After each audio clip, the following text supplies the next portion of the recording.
कि हमारे सर पर भी इश्क का भूत चढ़ा था। और क्या बताऊं यारो, हमारा भी इश्क से पाला पड़ा था। एक लड़की थी मेरे घर के सामने जो मुझे अच्छी लगने लगती है, और ये उम्र ही कुछ ऐसी थी जो हम दोनों को प्यार करने पर मजबूर कर देती है।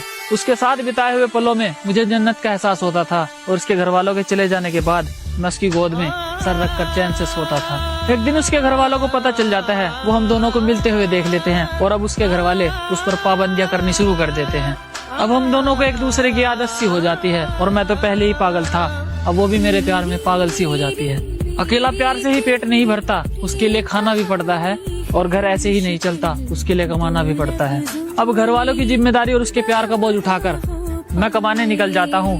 मैं जल्दी ही वापस आऊंगा, मेरा इंतजार करना, ये कहकर मैं बाहर आ जाता हूँ। उसे मेरी आदत थी तो वो मेरा इंतजार कैसे करती, और मैं उसकी मजबूरी समझता था। उसके पास तो फोन भी नहीं था, तो मुझसे बात कैसे करती। मेरा काम में मन नहीं लगता, अब मैं घर जाने की ठान लेता हूँ, और उसके पास जाकर लिपट लिपट कर रहूंगा। मैं उसके पास जाने की ठान लेता हूँ। घर आते ही छत पर चढ़ जाता हूँ, और वो मुझे नजर आती है।